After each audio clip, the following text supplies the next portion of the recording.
চাঁপাইনবাবগঞ্জে নিখোঁজের 5 দিন পর অটোচালকের মরদেহ উদ্ধার। মোহাম্মদ আব্দুল বারী, শিবগঞ্জ, চাঁপাইনবাবগঞ্জ প্রতিনিধি। চাঁপাইনবাবগঞ্জে নিখোঁজের 5 দিন পর অটোচালকের মরদেহ উদ্ধার করেছে পুলিশ। বুধবার রাতে জেলার পিঠালীতলা কুঠিমারি বিলের আখখ্যাত থেকে মরদেহটি উদ্ধার করা হয়। স্থানীয়রা জানায়, রাতে আখখ্যাতে কৃষকরা কাজ করে বাড়ি ফেরার সময় একটি মরদেহ পড়ে থাকতে দেখে থানা পুলিশে খবর দেয়। খবর পেয়ে পুলিশ ঘটনাস্থল থেকে ক্ষতবিক্ষত মরদেহ উদ্ধার করে থানায় আনা হয়। শিবগঞ্জ থানার ভারপ্রাপ্ত কর্মকর্তা মতিউর রহমান জানান, খবর পেয়ে পুলিশ নিহতের উদ্ধার করে ময়নাতদন্তের জন্য জেলা হাসপাতাল মর্গে পাঠানো হয়েছে। এই ঘটনায় থানায় মামলা দায়েরের পর 3 জন আসামিকে গ্রেপ্তার করা হয়েছে।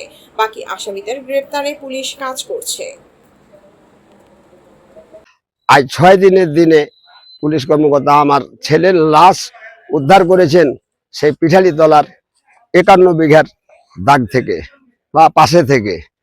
ছেলে আমার হাটে যদি আমি মাটি দিতে পারি তা আমার জীবনে শান্তি আসবে, যে আমি আমার ছেলেকে আমি হাড় কয়েকটা মাটি দিয়েছি, সে বিয়ার লাশ হিসাবে থাকেনি, পৃথিবী থেকে যায়নি, সে বোধভাবে পৃথিবীর বিচার চাই, আমি ফাঁসি চাই। আমার ছেলের জীবনের বদলে আমি জীবন চাই।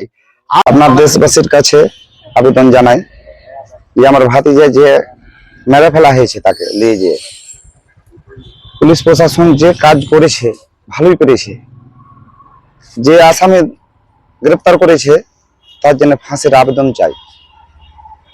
যে নিরীহ মানুষকে হত্যা করেছে কিসের জন্য, সে কি অপরাধটা করেছিল তাদের কাছে, সে কোনো দল করেনি, সে হাতে খাটে পেটে খায় নিরীহ মানুষ।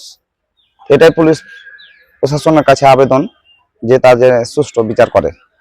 ওখানে স্যান্ডেল পরে আছে, ওই স্যান্ডেলটা বেশি দিন কিনা হলো না, আপনার 1 সপ্তাহ বা 10 দিনের মতো হলে কিনা, ওটা এখনো নতুন হয়ে আছে। ওই স্যান্ডেল দেখে আমি আমার স্বামী বলছি।